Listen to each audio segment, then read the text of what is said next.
इस वीडियो में आज हम बात करेंगे एलिमिनेशन रिएक्शन पर।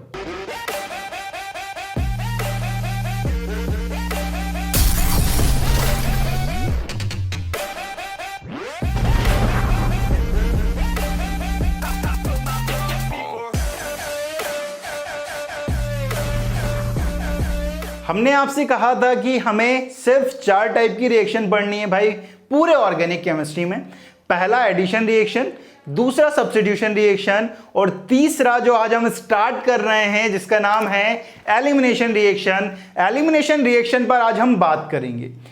सबसे पहला पॉइंट जो एलिमिनेशन रिएक्शन पर आता है, कुछ सोच रहे हैं भाई 4 रिएक्शन में हमारी ऑर्गेनिक केमिस्ट्री कवर्ड हो जाएगी क्या? हो जाएगी भाई। जब मैं कंप्लीट करूंगा 4 रिएक्शन तब मैं आपसे बात करूंगा और बोलूंगा एनसीईआरटी दिखा कि एक भी रिएक्शन आपकी छूटी नहीं है भाई। उन 4 टाइप की रिएक्शन में हम सारी की सारी रिएक्शन जो आपके ऑर्गेनिक केमिस्ट्री क्लास 11th और क्लास 12th में है वो सारी की सारी अपन कवर्ड कर लेंगे। ठीक है, तो आज हम एलिमिनेशन रिएक्शन पर बात कर रहे हैं। एलिमिनेशन रिएक्शन पर सबसे पहला पॉइंट कि ये एंडोथर्मिक नेचर की होती है। एंडोथर्मिक मतलब यहां पर उन्हें एनर्जी की जरूरत पड़ती है। एनर्जी की जरूरत क्यों पड़ती है? थोड़ा सा देखो, आपने केमिकल थर्मोडायनेमिक्स पढ़ा होगा, आपने एक गिब्स एनर्जी चेंज की इक्वेशन पढ़ी होगी, delta G equal to delta H minus T delta S. अगर इस रिएक्शन को क्या होना है, स्पॉन्टेनियस होना है, ठीक है, तो फिजिबल होना है तो डेल्टा जी नेगेटिव होना चाहिए, ठीक है, और डेल्टा एस क्या होना चाहिए? पॉजिटिव होना चाहिए, और डेल्टा एच क्या है? पॉजिटिव। तो हमें यहां पर अगर इस टर्म को पूरे को नेगेटिव करना है तो इस टेम्परेचर को क्या करना पड़ेगा? बढ़ाना पड़ेगा। मतलब यहां पर हमें एनर्जी की जरूरत पड़ती है भाई, टेम्परेचर की जरूरत पड़ती है, ये ध्यान रखें। ठीक है, अब बात करते हैं कि एलिमिनेशन रिएक्शन के कितने टाइप होते हैं। हमारे पास एलिमिनेशन रिएक्शन 3 टाइप की आती है, जिसमें पहला है हमारे पास अल्फा अल्फा या जिसे हम बोलते हैं 1-1 एलिमिनेशन रिएक्शन। ठीक है, तो पहला टाइप ये है, इस एलिमिनेशन में हमारा डाइक्लोरोकार्बीन फॉर्म्ड होता है। जैसे हमारा देखो CHCl3 है, ठीक है, अब यहां पर अल्कोहलिक KOH के साथ रिएक्ट कराते हो आपका CCl2 बनता है, ये आपका डाइक्लोरोकार्बीन फॉर्म्ड होता है।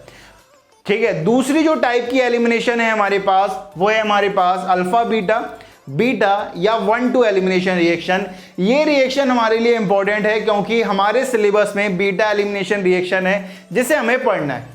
ठीक है, अब बीटा एलिमिनेशन रिएक्शन को देखते हैं कि ये किस तरह से प्रोसीड होती है, यहां पर किस तरह का प्रोडक्ट फॉर्म होता है। बीटा एलिमिनेशन में, in this elimination pi bond हमारा फॉर्म्ड होता है प्रोडक्ट में। ठीक है, इस एलिमिनेशन में क्या होता है? पाई बॉन्ड फॉर्म होता है। अब यहां पर किस तरह से पाई बॉन्ड होता है, फॉर्म होता है, यहां पर बात करेंगे। एग्जाम्पल के थ्रू समझते हैं। एग्जाम्पल में यहां देखो कार्बन, इससे लिविंग अटैच ग्रुप है। जिस कार्बन से आपका लिविंग ग्रुप अटैच होता है उस कार्बन को मैं क्या बोलता हूं? Alpha carbon. उसके एडजेसेंट कार्बन को मैं β1 और β2 बोलता हूं। इसे मैंने क्या बोल दिया? β1, इसे क्या बोल दिया? β2। इस टाइप के एलिमिनेशन में या तो पहले लिविंग ग्रुप लीव करता है या H+ लीव करता है। ठीक है, अगर आपका लिविंग ग्रुप अच्छा है तो पहले लिविंग ग्रुप निकल जाएगा, उसके बाद H+ लीव होगा। अगर आपका leaving group poor leaving group है, बेकार लिविंग ग्रुप है, तो पहले आपका H पॉजिटिव निकलता है, फिर उसके बाद लिविंग ग्रुप निकलता है। ठीक है, यहां पर एंटी एलिमिनेशन होता है। मतलब यहां पर जैसे देखो कि यहां से लिविंग ग्रुप लीव कर रहा है तो यहां से H पॉजिटिव लीव करेगा, मतलब एंटी अपोजिट डायरेक्शन में मूव करते हैं। ठीक है, एंटी एलिमिनेशन होता है यहां पर, ये ध्यान रखेंगे। ठीक है, तो यहां पर मैं लिख भी देता हूं कि यहां पर क्या हो रहा है? एंटी एलिमिनेशन हो रहा है भाई यहां पर। ठीक है, अब यहां पर समझो, जैसे ही आप हीट करोगे तो आपका लिविंग ग्रुप लीव करा। अगर ये आपका β1 वाला, जिस कार्बन से β1 वाले कार्बन से H कनेक्टेड है वो निकलता है लिविंग ग्रुप और ये H+ निकलता है, तो यहां पर इस तरह का पाई बॉन्ड फॉर्म हो जाएगा। लिविंग ग्रुप क्या करता है? अपने इलेक्ट्रॉन प्लस इस कार्बन के इलेक्ट्रॉन को लेकर निकलता है। अब H पॉजिटिव के पास कोई चॉइस नहीं है, वो अपना इलेक्ट्रॉन इस कार्बन को देकर निकल जाता है H पॉजिटिव के साथ, और यहां के जो इलेक्ट्रॉन है वो यहां पर आकर क्या कर लेते हैं? पाई बॉन्ड फॉर्म कर लेते हैं, ये ध्यान रखेंगे। तो यहां पर β1 H के रेस्पेक्ट में यहां पर पाई बॉन्ड आया है। ऐसा भी तो हो सकता है कि ये H निकले, अगर ये H निकलेगा तो यहां पाई बॉन्ड आएगा। ठीक है, तो हमारे पास दो प्रोडक्ट फॉर्म होने वाले हैं, या तो β1H निकलेगा या β2H निकलेगा, तब हमारा पाई बॉन्ड फॉर्म होगा। ठीक है, अब यहां पर हमारे पास दो प्रोडक्ट फॉर्म होते हैं जिसका आपने नाम सुना होगा, एक सेट-जेप प्रोडक्ट और दूसरा हॉफमैन प्रोडक्ट। अब बहुत बड़ा कंफ्यूजन ये आता है कि सेट-जेप में किसे बोलूं या हॉफमैन किसे बोलूं। तो यहां पर समझना कि जो भी स्टेबल अल्कीन है, जो मोस्ट स्टेबल अल्कीन है, वो हमारे लिए सेट-जेप प्रोडक्ट हो जाएगा, जो हमारे लिए लीस्ट स्टेबल अल्कीन है वो हमारे लिए हॉफमैन प्रोडक्ट हो जाएगा। बस ये ध्यान रखना है, सेट-जेप और हॉफमैन फिक्स नहीं है कि भाई मैं ऐसे हॉफमैन बोलूंगा या ऐसे सेट-जेप बोलूंगा। जो सबसे ज्यादा स्टेबल वो सेट-जेप, जो लीस्ट स्टेबल वो हमारे लिए हॉफमैन प्रोडक्ट हो जाएगा। ये हमारे काम की बात है, यही हमें आगे जाके पढ़ना है, इसे ही हम एलोबरेट फॉर्म में पढ़ेंगे आगे जाके।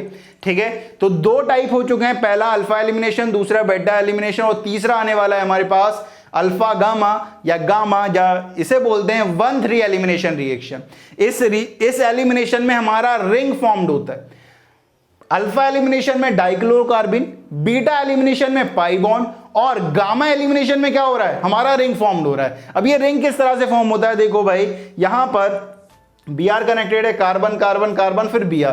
देखो ये अल्फा, ये बीटा और ये गामा, समझ आ रहा है अल्फा गामा क्यों बोला है, मतलब अल्फा और गामा से हमारा कुछ निकलने वाला है, एलिमिनेट होने वाला है। यहां पर बीटा पोजीशन से निकला था इसलिए बीटा एलिमिनेशन, और यहां पर अल्फा पोजीशन से इसलिए अल्फा, इसको मैं अल्फा बोल सकता हूं ना यार, समझ रहे हो, इस तरह से निकल रहा है। ठीक है, अब यहां पर समझना, ये अल्फा गामा से क्या होगा, ये Br निकलेगा। जैसे ही मैं जिंक डस्ट का यूज करूंगा विद हीट, तो जिंक डस्ट की ये खास बात होती है, वो ZnBr2 या ZnX2 के फॉर्म में निकलता है, मतलब इन दोनों हैलोजन को लेके निकल लेगा, वो ZnBr2 बना लिया, और ये दोनों आपस में क्या होंगे भाई, मिलकर रिंग फॉर्म कर लेंगे। 3 कार्बन की रिंग फॉर्म कर दी, साइक्लोप्रोपेन उन्होंने फॉर्म कर लिया।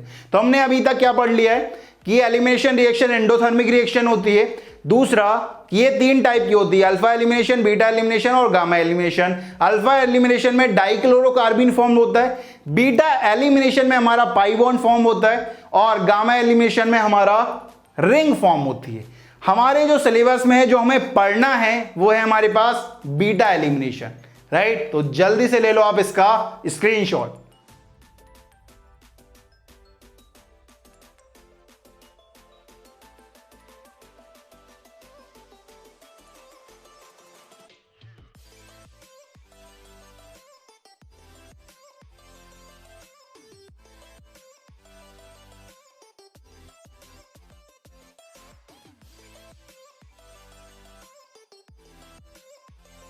तो ले लिया है भाई आपने इसका स्क्रीनशॉट, तो चलिए डिस्कस करते हैं बीटा एलिमिनेशन रिएक्शन। हमारे सिलेबस में सिर्फ बीटा एलिमिनेशन है जिसकी हमें बात करनी है।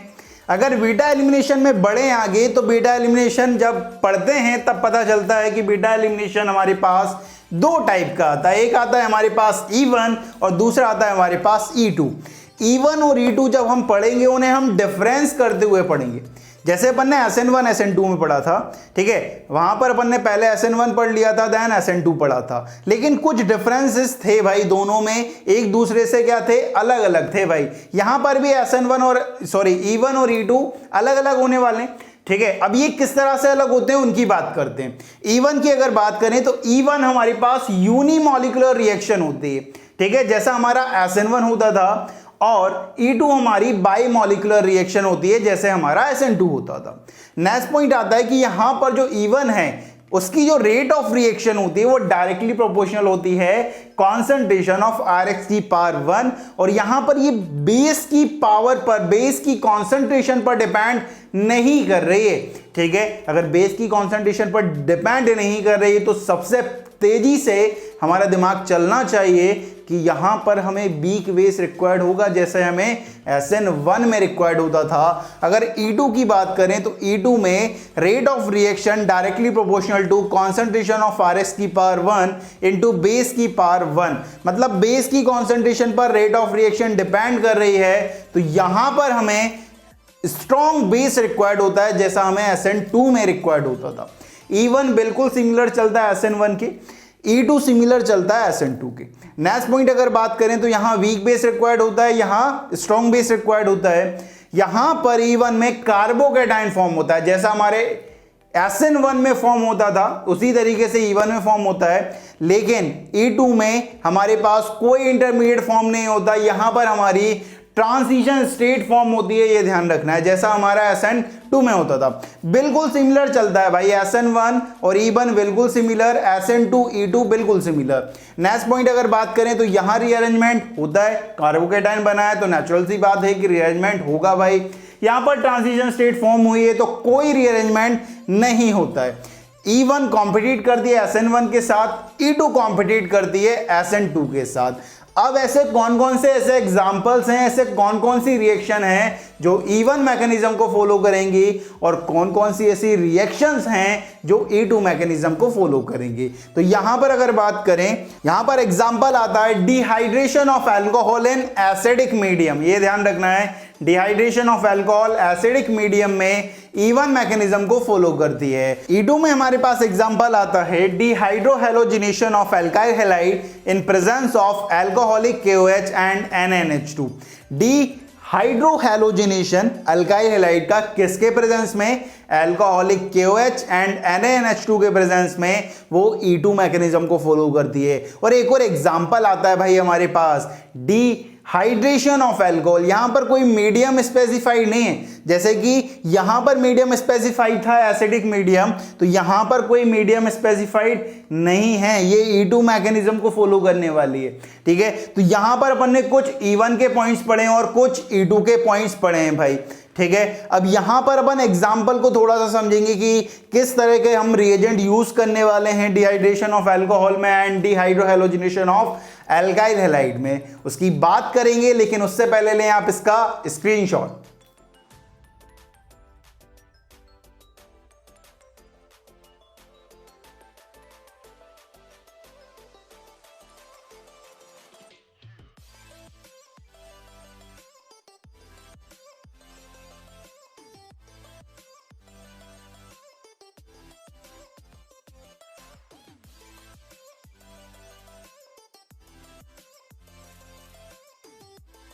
तो ले लिया है आपने इसका स्क्रीनशॉट, चलिए बढ़ते हैं आगे और डिस्कस करते हैं कुछ और बातें।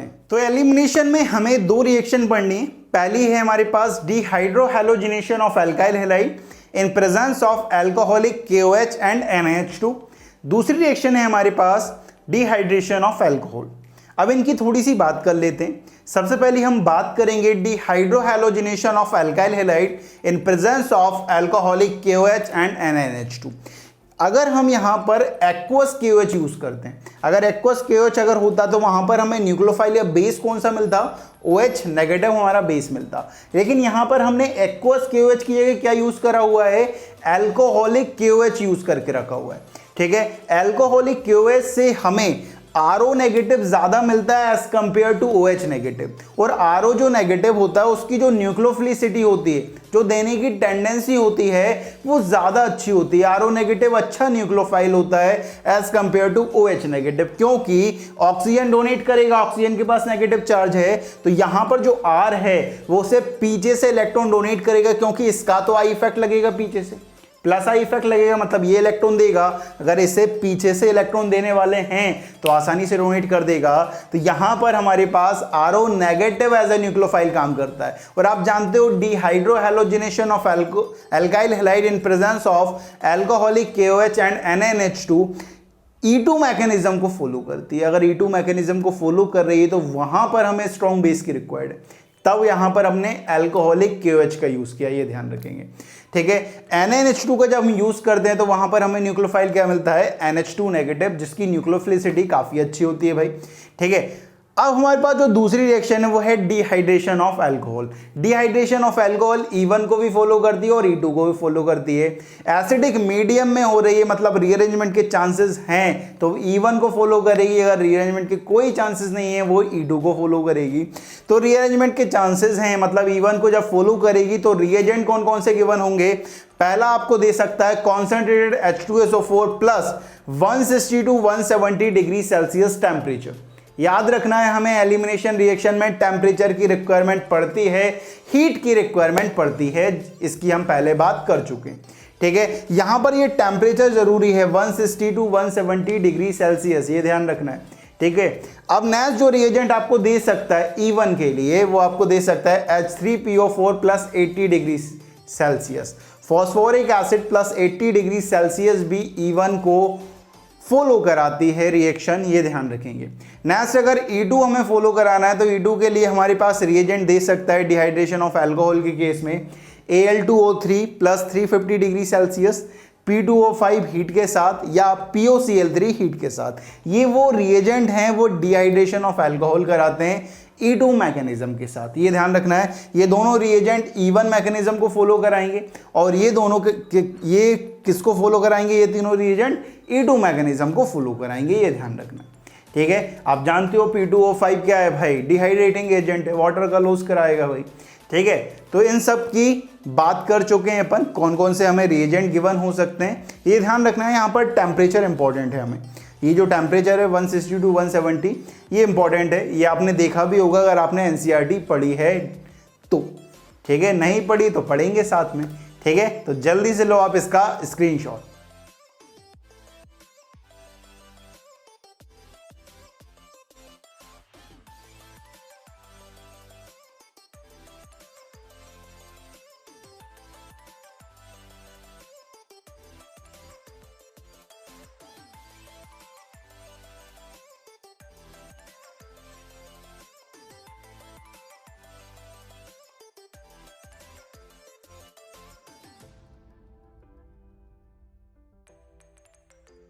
तो ले लिया है आपने इसका स्क्रीनशॉट और आज हमने थोड़ी बहुत बात करी एलिमिनेशन रिएक्शन की।